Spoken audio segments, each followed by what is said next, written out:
Halo rekan-rekan, ketemu lagi ya. Kali ini kita masih ngomongin tentang rumah waris lagi. Nah, ini kita akan ngomongin tentang masalah-masalah yang sering kali timbul saat jual beli rumah waris. Nah, ini banyak sekali masalah-masalah yang timbul saat kita itu jual beli rumah waris gitu loh. Dan ini tidak kita temui ketika kita menjual rumah yang atas nama kita gitu loh. Karena menjual rumah waris ini memang ada plus minusnya kan seperti itu. Nah, kita langsung saja. Masalah yang pertama itu adalah sengketa keluarga. Nah, ini paling banyak saya temui. Jadi kalau kamu mau beli rumah waris, pastikan sudah clear semua keluarganya.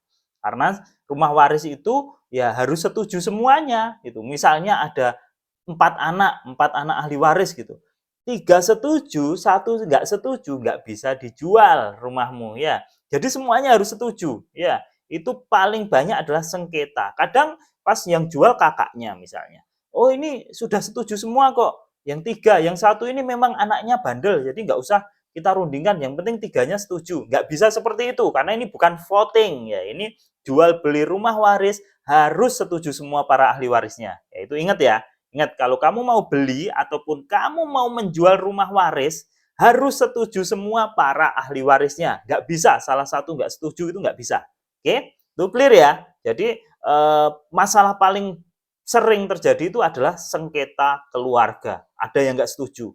Mungkin karena harganya kurang cocok, pembagiannya kurang pas, atau mungkin ada kepentingan lain, sangkutan hutang piutang dan sebagainya. Ya, jadi keluarga harus semuanya setuju kalau kamu menjual rumah waris. Oke. Kemudian yang kedua adalah ketidakjelasan kepemilikan. Nah, maksudnya gini, kenapa kok ketidakjelasan pemilikan gitu? Kadang kalau kita itu ketemu orang yang jual rumah waris gitu, bingung kita itu, ya. Yang jual adiknya bilang gini, kakaknya bilang gini, yang lain bilang gini. Kakaknya, oh udah ini 3M aja saya lepas, tapi adiknya, oh nggak bisa, saya mintanya 3,5 M. Nanti yang saudara lainnya bilang, wah terserah aja lah, yang penting laku. Nah, nanti ada yang bilang lagi, saudara satunya, wah kalau saya 2M nggak apa-apa karena saya kebelet utang. Nah itu jadi kita nurut ke siapa kan gitu. Kita sebagai pembeli atau agent properti lah, itu nurutnya ke siapa kadang bingung karena semua keluarga, semua ahli waris ini punya pemikiran sendiri-sendiri. Nah, ini harus disatukan. Kalau gitu harus disatukan, sepakatnya seperti apa ya. Satu pintu saja. Yang mewakili misalnya kakaknya atau yang mewakili adiknya udah satu pintu aja. Itu lebih mudah karena kalau ketemu dengan semuanya orang ini maunya beda-beda kan seperti itu. Jadi di kepemilikannya itu semua merasa memiliki, itu yang jadi sering menjadi masalah yang timbul saat jual beli waris gitu. Kemudian yang selanjutnya adalah kondisi fisik. Nah, ini banyak banget saya temui kalau rumah waris kondisi fisiknya mesti tidak sebagus kalau rumah bukan waris. Ya mungkin karena ya tidak ada yang saling memiliki misalnya, atau mungkin misalnya si adiknya alah ini tanggungannya kakak yang harusnya ngerawat. Kakaknya ini tanggunganmu karena kamu nempati. Nanti si satunya lagi bilang, oh ini nggak bisa, ini tanggungan si A, si B. Nggak ada habisnya gitu ya. Tidak ada habisnya. Makanya biasanya kondisi fisiknya kurang terawat. Nggak semuanya ya, nggak semuanya. Tapi beberapa sering saya temui rumah waris itu kondisinya kurang bagus karena tanggung jawabnya siapa nggak kurang jelas juga kan seperti itu. Nah, kemudian selanjutnya adalah yang sering jadi masalah ya saat jual beli rumah waris ini masalah perpajakan ya, masalah biaya-biaya transaksi. Ini sering banget. Jadi sudah ada pembeli, penjual, sudah deal, ternyata mentok di biaya-biayanya. Karena biaya jual beli waris ini kan sekali lagi ada dua kali ya. Yang pertama adalah biaya balik nama waris, ada PPh, ada BPATB dan ada biaya notaris juga. Kemudian ada lagi biaya untuk jual beli ya. Jadi dibalik nama waris dulu sertifikatnya. Nah, ini ada biaya yang nggak sedikit. Kemudian setelah balik nama waris baru dilakukan jual beli. Nah, ini biayanya juga tidak sedikit. Jadi dua kali biayanya. Nah, itu menjadi persoalan ketika pembeli ataupun penjual tidak paham gitu loh. Nanti pas sudah setuju sekian masuk ke notaris dikasih tahu biayanya jual beli balik nama waris sekian, jual beli sekian, nanti kaget. Ya kalau udah kaget gini, wah macam-macam reaksinya. Ada yang langsung udah batal, ada yang rundingan dulu, ah macam-macam. Makanya itu harus disadari dari awal biar tidak menjadi masalah ke depannya, kan seperti itu ya. Kemudian yang selanjutnya adalah beban atau utang ya dari ini jarang terjadi tapi pernah terjadi ya. Beban atau hutang si almarhum ini gitu. Jadi misalnya nanti kamu mendapatkan rumah yang dijual, rumah waris gitu.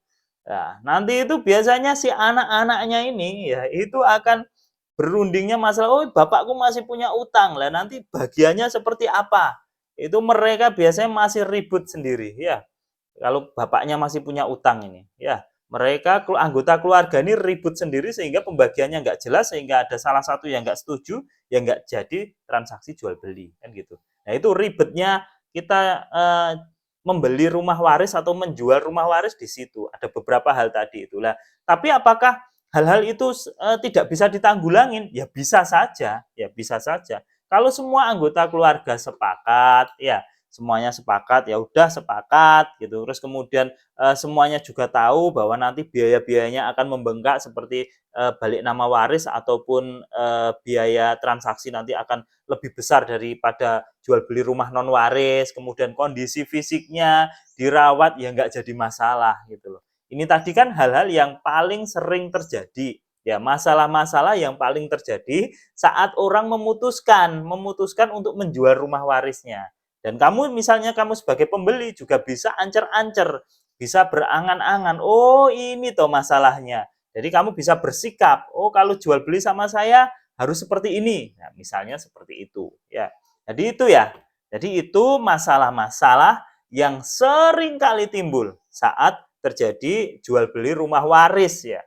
Rumah waris ini pancen emang kompleks ya, kompleks karena tidak hanya melibatkan satu orang saja, tetapi melibatkan beberapa orang ya. Semakin banyak ahli waris ya, semakin banyak ahli waris biasanya semakin ribet. Kalau si kakaknya ini tidak bisa menjadi leader yang strong, yang kuat gitu, karena maunya macam-macam ya. Kita sebagai pembeli yang bingung gitu loh. Kita sebagai pembeli yang bingung, adiknya minta ini, kakaknya katanya ini, saudara lainnya ini. Kita sebagai pembeli ini bingung gitu loh. Makanya saat menjual waris, kalau kamu sebagai pembeli harus kamu tanyakan siapa yang bertanggung jawab ini. Jadi nanti lewat satu pintu aja, karena nanti kalau kamu menawarnya lewat semua ahli waris ini bisa pusing kepalamu. Mending satu pintu saja, kesepakatannya seperti apa, tetapi yang orang yang satu pintu tadi itu yang mewakili keluarga ini harus menjamin bahwa itu adalah kesepakatan keluarga, bahwa nanti ketika datang ke notaris semuanya harus mau datang ya, bahwa nanti kalau ada apa-apa semuanya ini bersedia untuk melakukan apapun, melengkapi dokumen apapun kan gitu ya. Jadi itu saja ya. Sharing saya kali ini mudah-mudahan bermanfaat dan sampai ketemu lagi di video-video selanjutnya. Assalamualaikum warahmatullahi wabarakatuh.